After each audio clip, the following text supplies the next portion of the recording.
Bismillahirrahmanirrahim. Assalamualaikum warahmatullahi wabarakatuh. Sahabat Yuin, bunda-bunda dimanapun kalian berada, masih berada di rumah aja kan?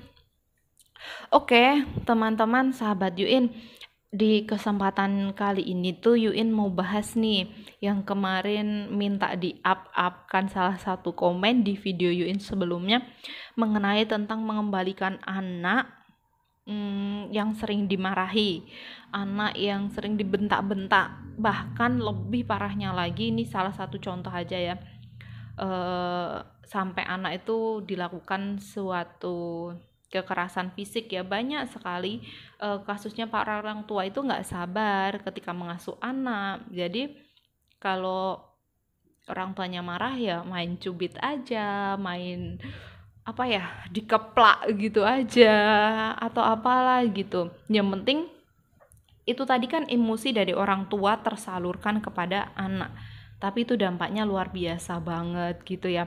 Di sini Yuin akan beri sedikit tips ya. Sebenarnya kalau sudah melakukan itu cara penyelesaiannya cukup rumit ya, dan mengembalikan itu tidak mudah, sangat sekali tidak mudah, bahkan sulit. Mental anak, kemudian psikis anak, semua kena. Dan dampaknya nanti ketika dia di pertumbuhannya, menghambat pertumbuhannya, bahkan ketika dia dewasa, itu akan termemori di benak mereka. Jadi yuk kita belajar menjadi orang tua yang baik bagi anak-anak kita, seperti itu. Oke, langsung saja nih ya, simak videonya sampai habis.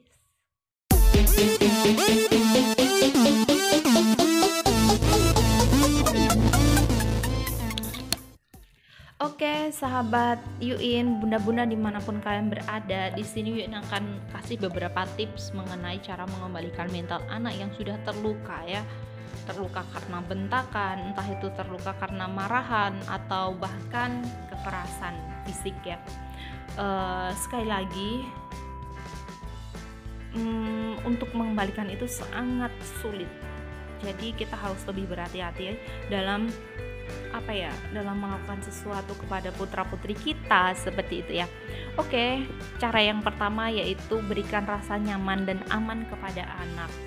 Jadi kita sebagai orang tua tuh ya, kita tuh sebenarnya harus menjadi perlindungan bagi mereka, bukan kok kita menjadi yang mereka takuti. Justru mereka itu manakala ada yang ditakuti, manakala ada yang berbahaya, mereka itu akan meminta perlindungan kepada kita, bukan kok malah kita yang menyerang mereka, seperti itu.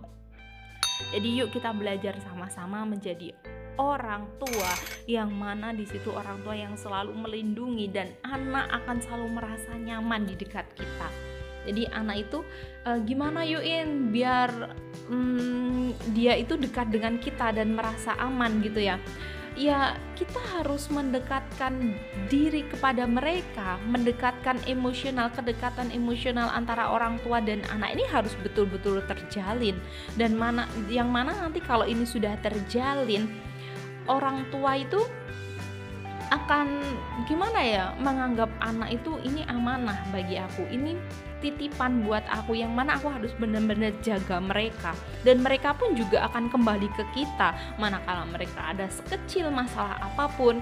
Mereka akan sharing-sharing ke kita, menganggap kita sebagai teman, tempat perlindungan, terus tempat solusi dan lain sebagainya. Anak akan beranggapan seperti itu.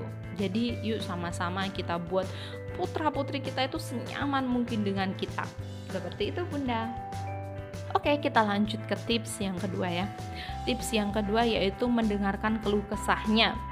Rasa aman tadi di tips yang pertama dan nyaman itu ada hubungannya dengan kita mendengarkan keluh kesah anak kita.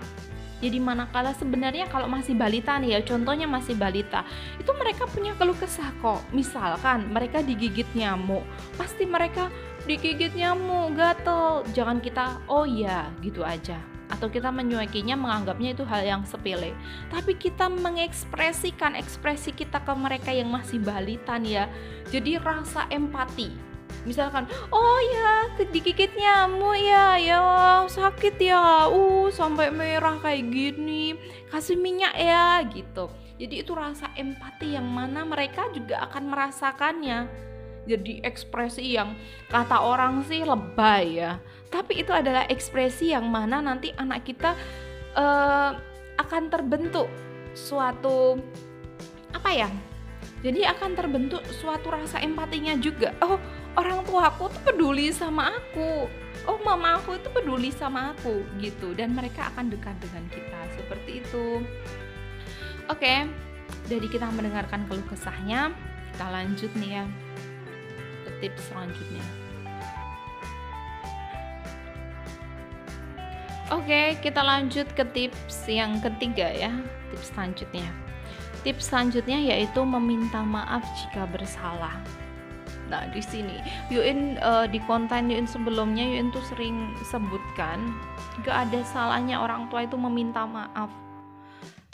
Terkadang gini ya, misalkan anak melakukan kesalahan, kemudian orang tua itu marah-marah dan gak terkontrol emosinya, yang mana kesalahan itu buat orang tua jadi jengkel. Akhirnya si orang tua itu marahin anak sampai anaknya nangis, dan ketika anaknya nangis sudah habislah energinya, orang tua bilang apa coba?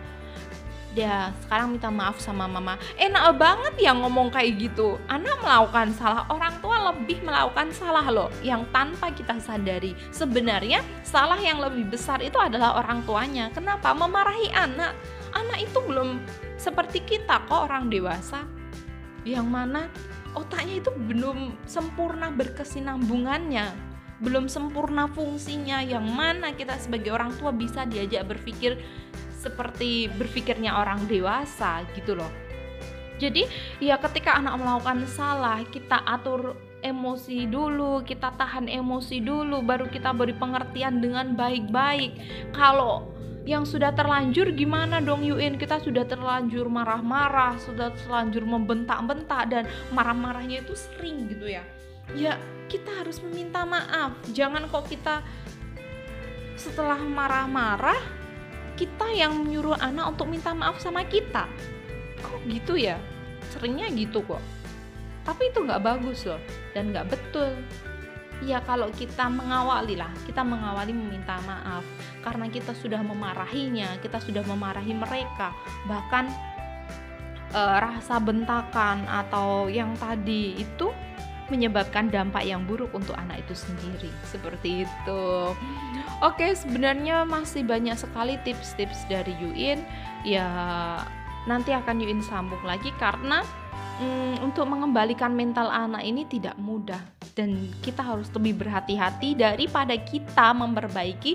Yuk yang belum terlanjur, sama-sama kita menjadi atau belajar menjadi orang tua yang baik.